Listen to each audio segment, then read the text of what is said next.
Assalamualaikum warahmatullahi wabarakatuh. Halo semuanya, kembali lagi dengan saya Yunus Friansyah. Di sini kita sudah sampai ke bab yang ke-21, yaitu DNS server bagian caching dan forwarding ya teman-teman. Nah, pada bab DNS server kali ini kita akan belajar beberapa materi, yaitu konsep DNS server, konfigurasi host pada Ubuntu client, konsep caching DNS server, dan lain sebagainya.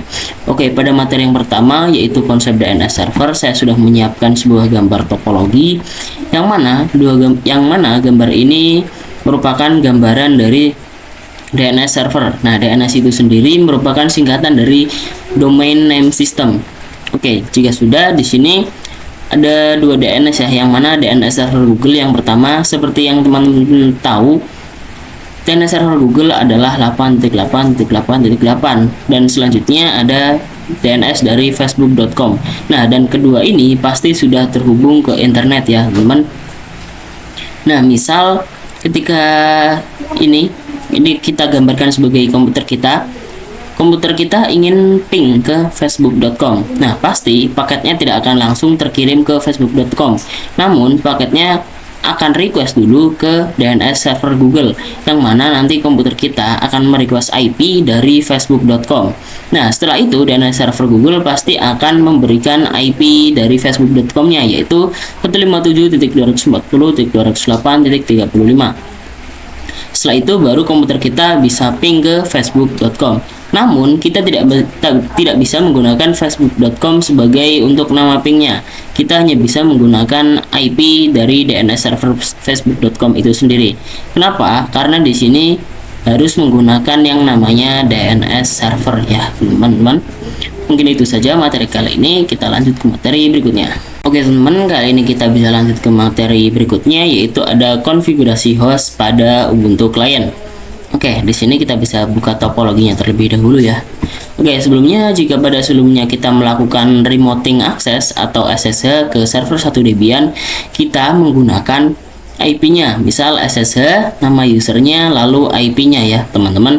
Namun di sini jika teman-teman memiliki lebih dari 2 server, pasti untuk mengingat IP-nya itu susah ya. Jadi kita perlu menggunakan namanya konfigurasi host. Jadi ketika nanti klien Ubuntu ingin meremote salah satu dari server ini tidak perlu menggunakan IP lagi, cukup menggunakan namanya. Misal di sini SSH user lalu namanya, misal namanya adalah svr1 Debian. Oke, kita bisa langsung saja buka klien Ubuntu-nya. Oke, jika sudah, teman-teman bisa coba ping terlebih dahulu ya ke kedua servernya. Oke, jika sudah, kita coba ping ke Ubuntu client atau server 2 Ubuntu. Oke, di sini juga bisa. Kita tes dulu. Nah, untuk caranya teman-teman bisa masuk ke dalam sudo nano/etc/host seperti ini teman-teman. Kita enter. Oke, jika sudah, di sini jika teman-teman ingin ping ke Ubuntu atau ping ke diri kita sendiri, yaitu klien Ubuntu, teman-teman bisa masukkan IP 127.0.1.1 atau teman-teman bisa ping langsung dengan namanya, yaitu ping Ubuntu. Itu sudah cukup dan itu pasti bisa ya. Oke, namun di sini kita akan coba menambahkan IP dari Ubuntu server kita /2. Nah, masih seperti ini. Lalu di sini kita tambahkan namanya, yaitu misal svr1-debian. Ini merupakan IP dari server Debian saya. Kemudian kita bisa coba masukkan ke dalam IP dari server Ubuntu. Kita juga sama, kita berikan nama yaitu svr2 Debian. svr2-debian seperti ini. Yang kita coba Ctrl X saja langsung. Bentar. Jika sudah, teman-teman bisa coba langsung ping ke server Debiannya, misal server Debian seperti ini. Apakah bisa? Nah, ini pasti bisa ya teman-teman, kita tidak perlu repot-repot menggunakan IP lagi. Nah, kita sekarang coba untuk ke server 2 nya. Nah, ini pasti juga bisa ya teman-teman. Oke, jika sebelumnya kita sudah berhasil mengeping, kita akan coba remoting ya ke server 2 Ubuntu kita. Dan di sini teman-teman seperti biasa SSH, lalu masukkan nama usernya, lalu di sini teman-teman masukkan tadi host yang sudah kita masukkan pada klien, lalu tidak lupa untuk portnya kita enter. Nah, jika sudah, di sini kita pasti bisa masuk ke server Ubuntu kita tanpa harus memasukkan IP-nya. Oke, sepertinya itu saja pada materi kali ini. Kita lanjut ke materi berikutnya. Oke teman-teman semuanya, kembali lagi dengan saya Yunan Syansya. Di sini kita lanjut ke materi berikutnya, yaitu konsep caching DNS server.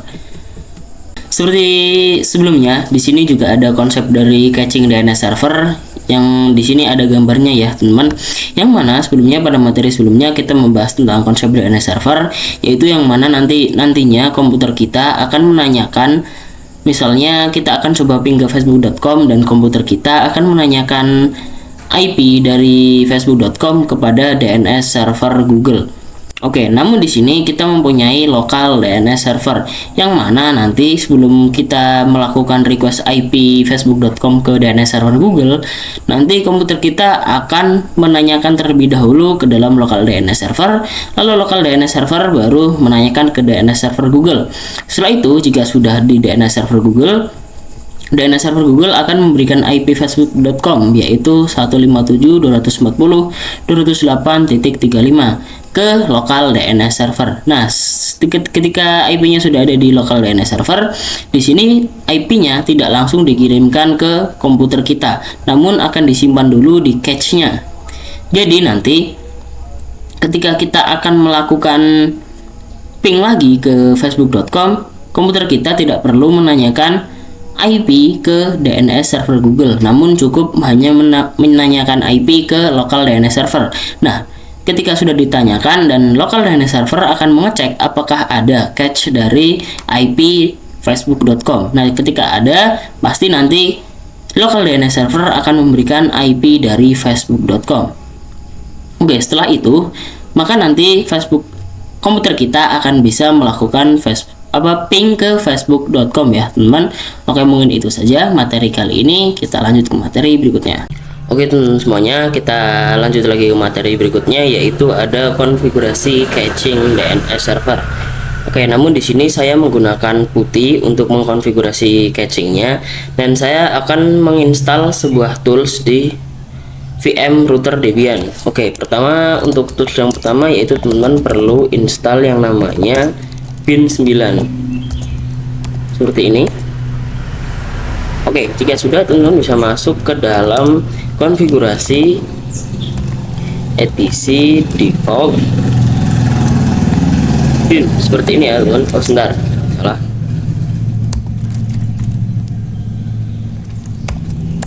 Oke, teman-teman masuk ke nano etc default bin 9, lalu teman-teman ini perlu tambahkan min 4. Maksud min 4 di sini adalah nanti bin 9 hanya running di IPv4 saja. Oke, kita Ctrl X, lalu teman-teman bisa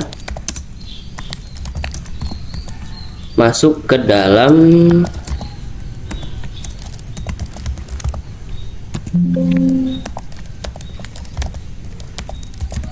teman-teman bisa masuk ke dalam direktori etc bin name.conf.option seperti ini.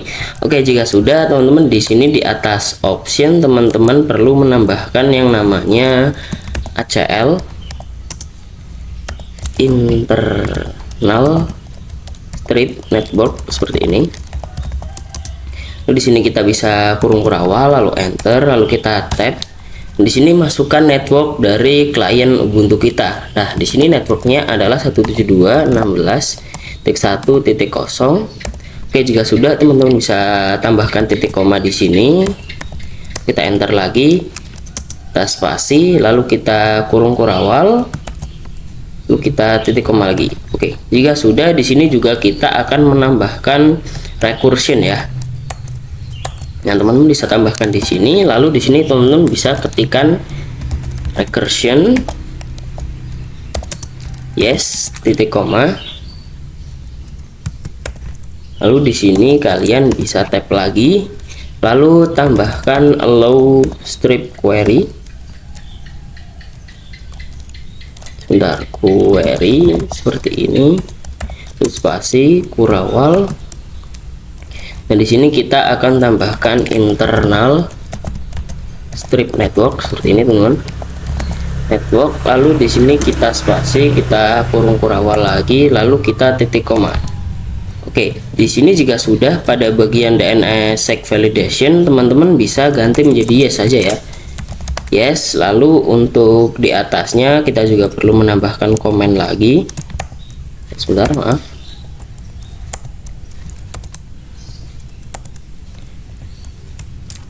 Oke, kita tambahkan juga DNS sec strip enable. Yes, ini kita titik koma juga. Oke, jika sudah di sini kita bisa keluar saja ya. Klik enter. Di sini untuk mengecek apakah ada error atau tidak, teman-teman bisa melakukan perintah nano check conf. Sebentar.